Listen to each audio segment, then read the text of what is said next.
Nací acá en Santa Lucía, el 12 de abril del 54, pero en realidad mi familia, mis padres no vivían en Santa Lucía, vivían en Los Cerrillos. Y como ya no había maternidad, lo que era la maternidad acá en Santa Lucía, mi madre no tuvo más remedio que venir a esta ciudad para que yo naciera. Así que, a pesar de haber nacido en Santa Lucía, empecé mis primeros balbuceos de ser humano en Los Cerrillos. Y estuve viviendo, bueno, temporariamente, porque después mis padres se mudaron de Los Cerrillos, se vinieron a vivir al campo, a la casa de mis abuelos maternos, que tenían un tambo ahí por la ruta del medio.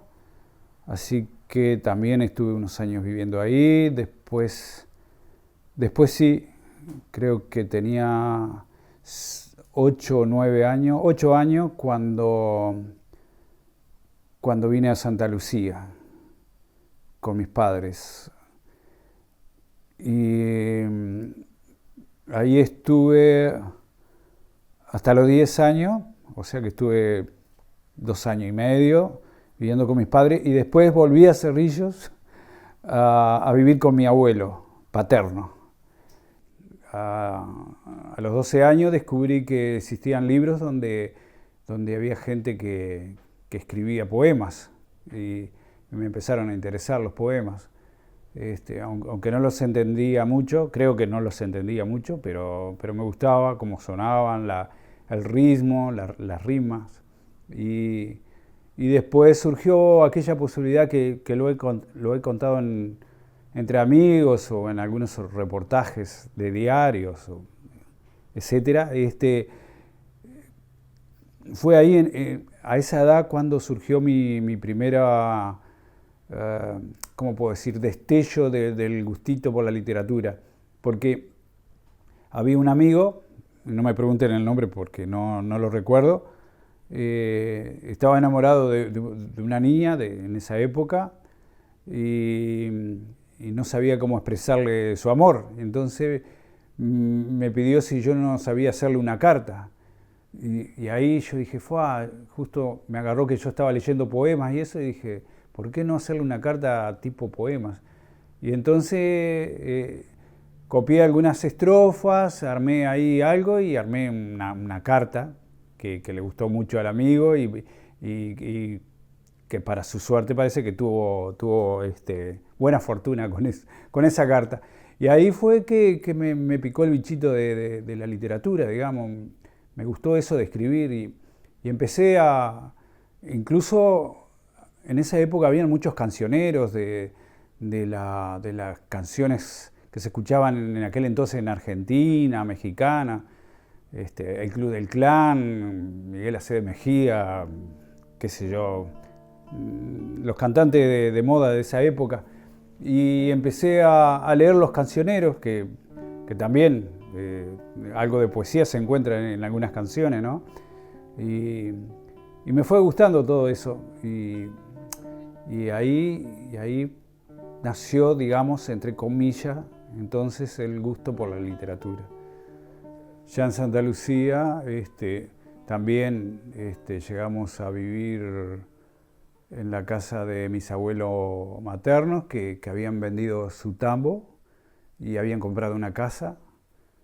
Y bueno, ahí entraban ellos y entraba mi familia. Y estuvimos por años viviendo. Yo hasta que me casé, estuve viviendo ahí en la calle Juan Pecoche, en esa casa.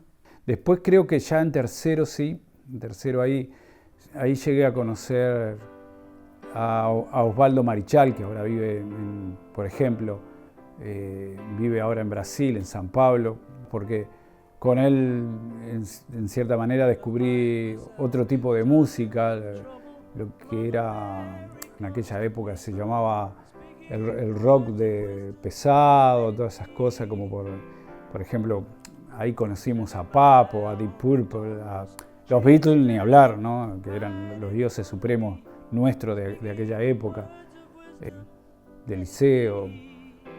Sí, yo estaba en cuarta de liceo y ya ahí ya tenía una trayectoria de andar en los cines, de tener amigos que les gustaba la literatura, de compartir libros. Es más, en el 74, lo recuerdo porque hace poco estuve mirando, mi primer libro que compré fue El romancero gitano de Federico García Lorca y fue en el año 74. Después compré La vida breve de Onetti al año siguiente. Así que esos fueron mis dos primeros libros que llegué a comprar y que aún los tengo y son como propios, ¿no? No propio porque los compré, sino propio porque fue por donde oficialmente, digamos, ingresé a la literatura. Aún teniendo problemas con la materia en el liceo, igual me gustaba leer otras cosas, ¿no? Como a muchos en aquella época. Que el cine, siempre hablamos con mi Alfredo Valdés, que después terminó siendo mi mejor amigo y mi hermano casi no, como un hermano. Siempre nos conectamos gracias al cine y a la literatura. Y eso, decíamos con Alfredo, que el cine ha sido parte fundamental de nuestras generaciones, referente al conocimiento de la literatura, de lo social, del mundo, del cine en sí mismo. Aprendimos que también existía el teatro, por ejemplo. En fin, digamos que culturalmente nacimos ahí en esos, que ahí ya teníamos 15 años, íbamos para 16. Yo pienso que ahí fue el corte donde empezamos a hacer, entre comillas, nos fuimos culturizando, ¿no? Y fuimos conociendo otros universos, otros mundos. Al Club 23 de Marzo, acá en Santa Lucía, venía una señora que se llamaba Cesarina dos Santos y tenía una sucursal, porque en realidad ella era la directora de la Escuela de Declamación en Montevideo. Nunca supe bien por qué ella se enteró de que yo escribía y me mandó a buscar con alguien y que le llevara material para leerlo. Y bueno, llevé unos de mis cuadernos y la conocí personalmente, hablamos, estuvimos hablando, le di el cuaderno y no sé qué tiempo habrá pasado, me volvió a llamar y es más, eso fue impactante para mí porque cuando ella volvió con el cuaderno había sucedido algo en el mundo. Se había muerto los tres Pablo Picasso, Pablo Casal y Pablo Neruda. Y ella llegó a decirme, cuando me hizo la devolución de lo que había leído en el cuaderno, de que había muerto Neruda y había nacido otro conmigo. Que realmente me impactó eso. Y lo que sucedió después es que no escribí como Neruda. Nunca llegué a escribir como Neruda, a pesar de lo que ella pensaba. ¿Y qué pasó? Ella se sintió tan atraída por lo que yo escribía que me invitó a que fuera a vivir allá a la Escuela de Declamación. Me conseguí trabajo y me iba a ayudar a seguir estudios, se iba a entrar seguramente a la Facultad de Humanidades, a hacer literatura, algún plan de esos tenía. Y bueno, mis padres estuvieron de acuerdo y me fui con Cesarina a vivir en la misma escuela de declamación, en unas habitaciones que tenía al fondo. Y llegué a estar un tiempito muy corto, incluso me llegué a anotar en el Liceo Dámaso Larrañaga para ir a estudiar, me había conseguido trabajo y ¿qué me pudo haber sucedido?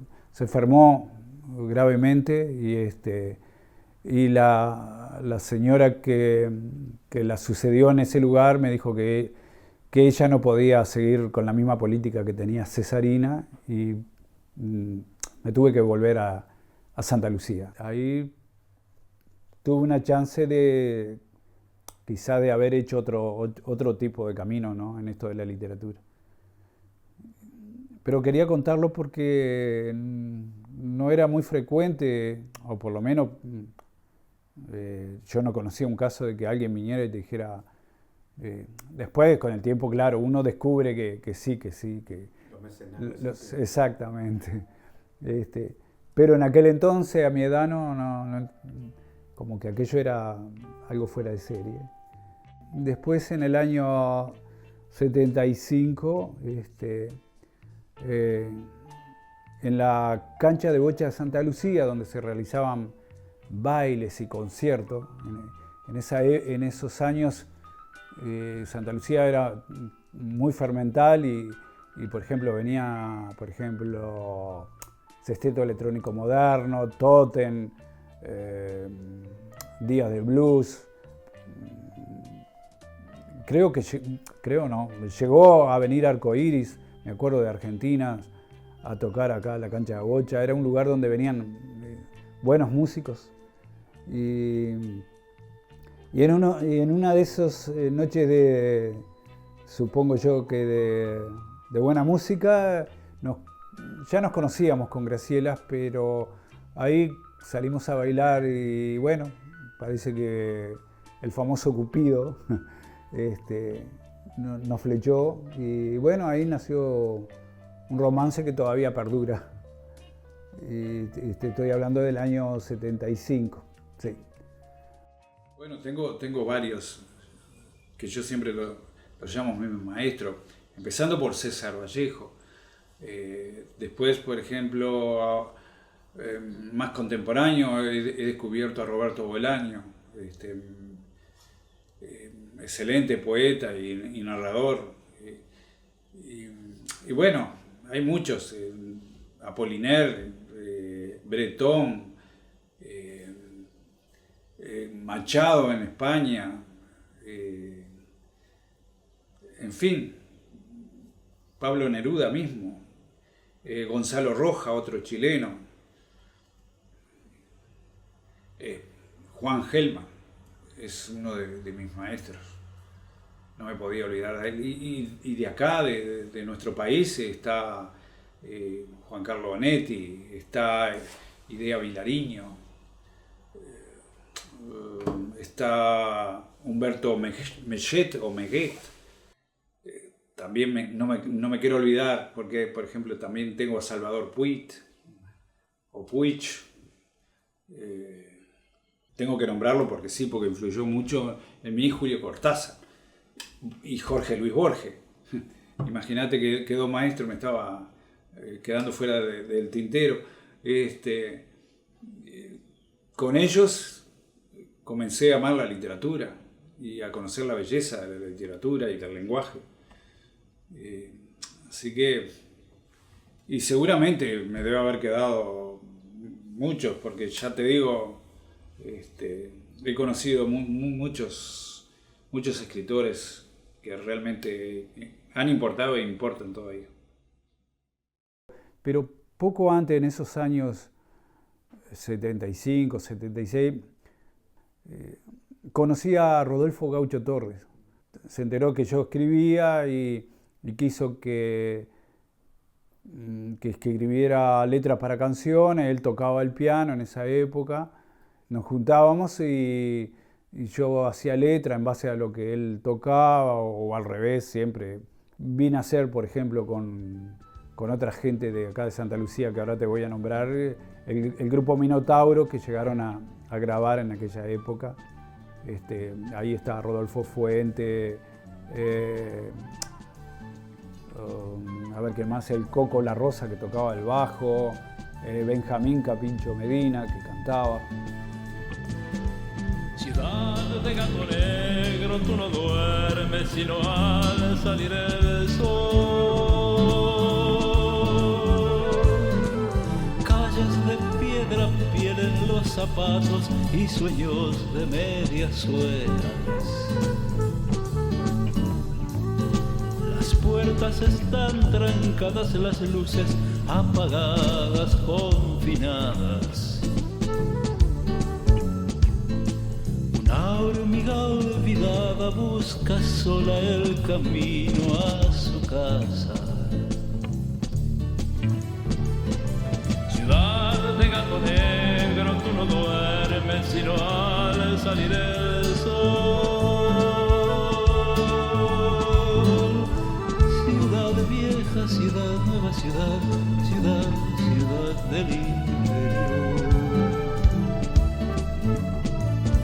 Ciudad vieja, ciudad nueva, ciudad, nuestra ciudad del interior. Ciudad vieja, ciudad nueva, ciudad, ciudad, ciudad del interior.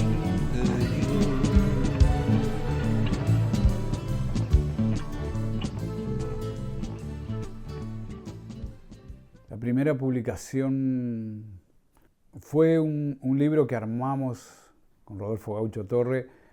Ahí en la parroquia había un mimeógrafo y ahí armamos un libro con hoja de mimeógrafo y todo, y unas tapas inventadas con el Gaucho, que lo tengo acá, que se llamó Las Primeras Armas.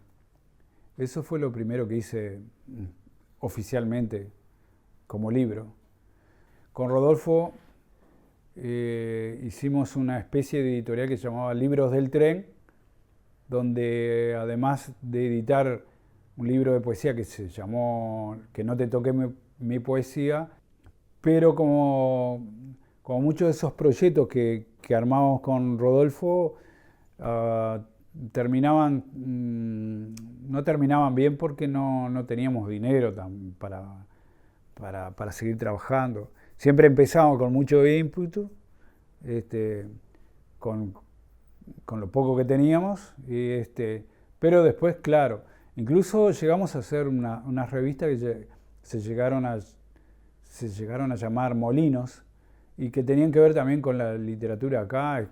Escribían, por ejemplo, Rosina Moré, Edgardo Taranco también, Alondra Mendizábal, una señora de Montevideo que escribía, Leticia Terán, una chica que vivió acá en Santa Lucía, que después se mudó para Montevideo.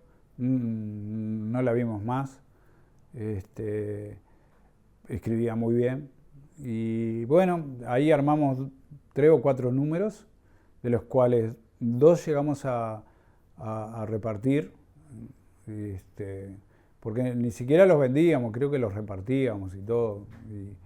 Y después quedaron 2 números que teníamos todo para armarlo, y como no teníamos plata para hacerlo, quedaron ahí. Y después nuestros caminos ahí se cambiaban de dirección constantemente, quedaron en el cajón de los recuerdos.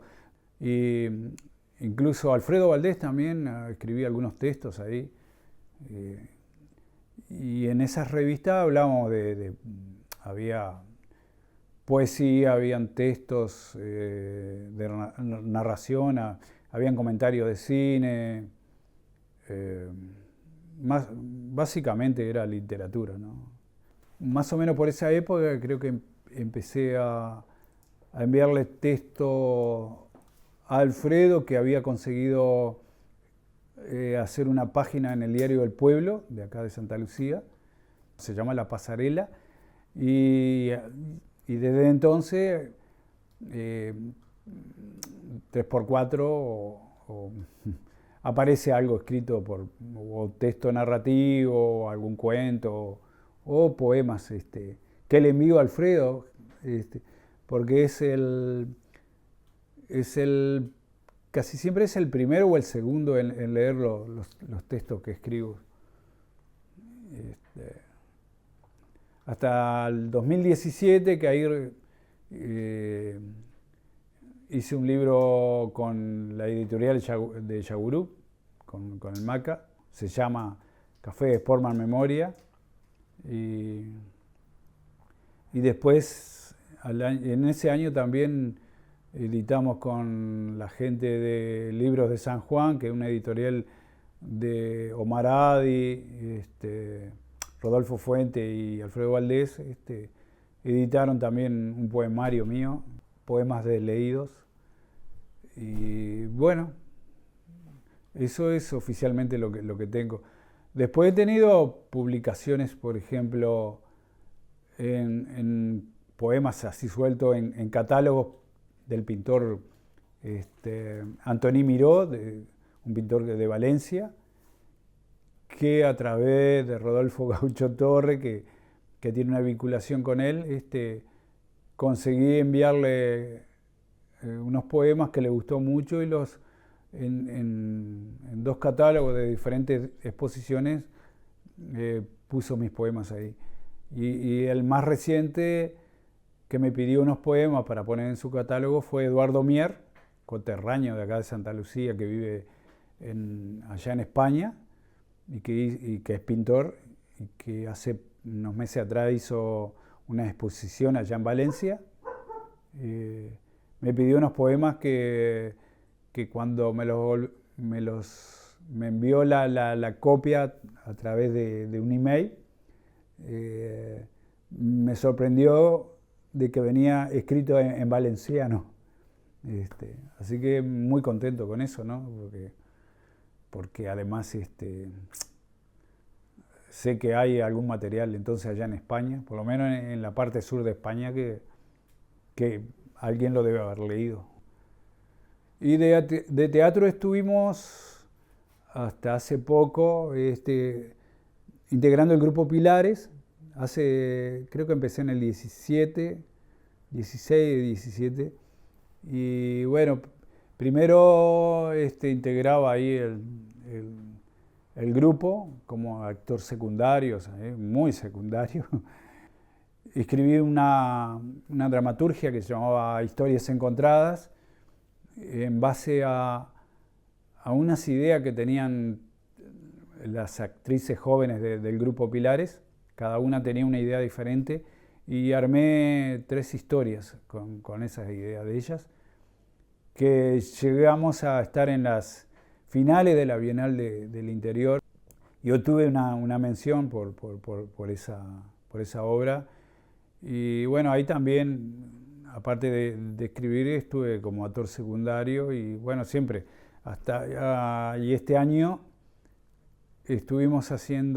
hice una versión de Edipo en Colona, y también con el grupo Pilares trabajamos y fuimos a la regional de Colonia, lo que no tuvimos mucha suerte porque por varias razones. Primero, porque era una obra, a pesar de que hice una versión bastante difícil, porque era una obra muy, muy larga, la que había escrito Don Sófocles, y a pesar de haberla reducido yo y manteniendo ciertos lineamientos de la obra, igual no pudimos mucho con ella, en el buen sentido de la palabra, ¿no? Porque no llegamos a pasar a la Bienal porque el jurado no llegó a entenderla muy bien.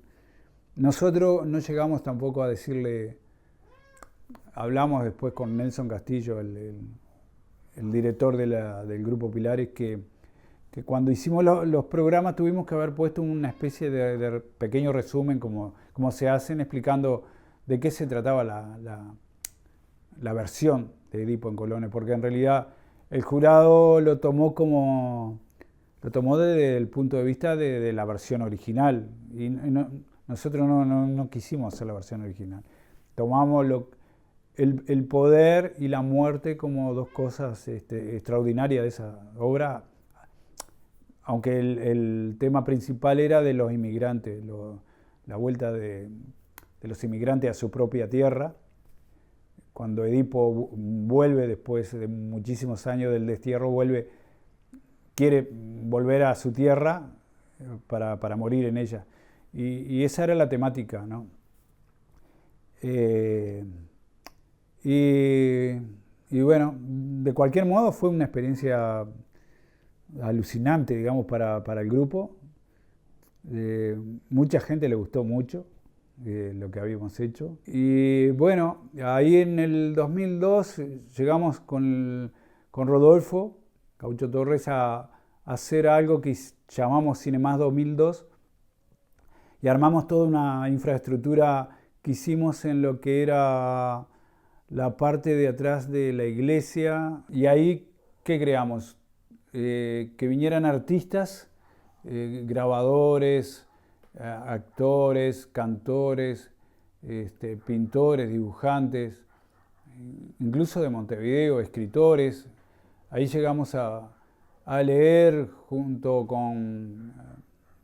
hacer textos junto con Julio Valdés, que tocaba ya la guitarra y cantaba, obviamente, por darte un ejemplo, ¿no? Y por esa época hicimos una pequeña obra de teatro que se llamaba La fuga en el espejo, que estaban los hermanos Taranco trabajando con nosotros en la parte teatral.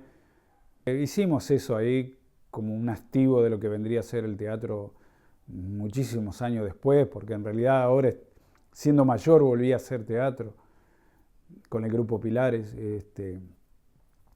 En ese entonces nada más, salvo siempre con Rodolfo Gaucho Torres llegamos a armar también un corto con gente de acá de Santa Lucía, con gente que creo que alguno de ellos está todavía trabajando en la televisión acá en Santa Lucía, y llegamos a hacer un corto. Me acuerdo que íbamos a Villa Cardal, en la estación que ya no corrían trenes. Ahí llegamos a filmar.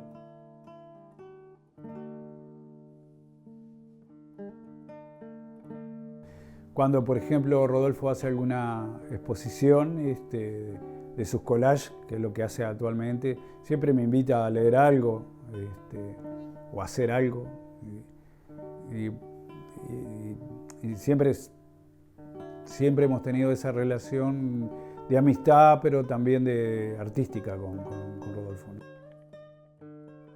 Por ejemplo, llegamos a editar revistas, una revista que se llamaba Molino, y ahí también invitábamos a otros escritores santalucenses, a otros que hacían grabados, a otros dibujantes. Como que siempre andábamos buscando cómo no solo manifestar lo que nosotros hacíamos, sino buscar otra gente y juntarla con nosotros para que todos tengan su oportunidad de mostrar lo que hacían. A raíz de eso, por ejemplo, después de las revistas, no sé bien en el tiempo, pero apareció el grupo Baser, que ahí ya fue más de Rodolfo, porque ya ahí se contactó con otra gente que hacía pinturas, que hacían dibujos, y armaron ese grupo y armaron talleres, donde a su vez después cada tanto, cuando hacían la exposición general de los trabajos que hacían en los talleres, también otra vez volvían los músicos a estar, volvían los lectores y los poetas a estar. Y bueno, en un momento determinado Rodolfo apareció con sus collages y con esa manera muy particular de exponer sus trabajos, que son los cordeles, los tendales con los palillos, que es muy original. Y los tendales, digamos que es una vía no solo de comunicación, sino de muestra del arte. Yo hablaría así, de muestra del arte, ¿no? Es una vía de muestra del arte. O sea, si alguien quiere ver pinturas o gente leyendo o gente haciendo música, vaya a Tendales o a su página de Tendales, que es Artendal, por ejemplo, y ahí uno puede encontrar las diferentes variantes del arte contemporáneo además. Y no solo del arte contemporáneo, porque también hay algunas facetas de Tendales, como la revista, que ahora se me fue el nombre, donde... Cuadernos. Cuadernos de Tendales, sí. y que ya creo que van varios números, y donde también 4, el asistente me dice 4, donde ahí también participa nuestro querido Alfredo Valdés con las historias de Santa Lucía, las verdaderas historias de Santa Lucía. Y que eso está muy bien también, y que ha sido también, creo que un sueño de Rodolfo y mío de tratar de rescatar, y de Alfredo obviamente, de rescatar la historia de Santa Lucía. Como que no vivimos en un lugar aislado completamente, aislado por el río o por los puentes, sino que vivimos en una ciudad donde se engendra mucha literatura, mucha historia, y bueno, yo siempre comparo Santa Lucía como es Rosario respecto a Buenos Aires, y Santa Lucía es una especie de Rosario con respecto a Montevideo, porque muchos de músicos y escritores reconocidos de Santa Lucía son ampliamente conocidos en Montevideo. Por mencionar uno, Rodolfo Fuentes, o el Benjamín Capicho Medina, músico.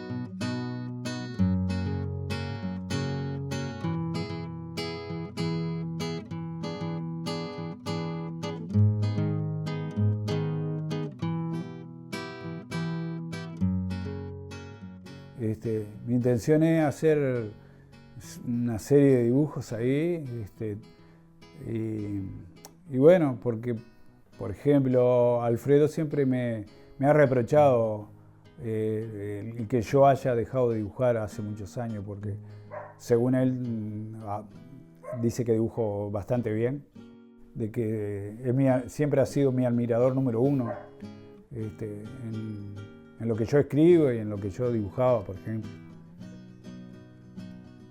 Así que por ahí pasa lo artístico hoy día.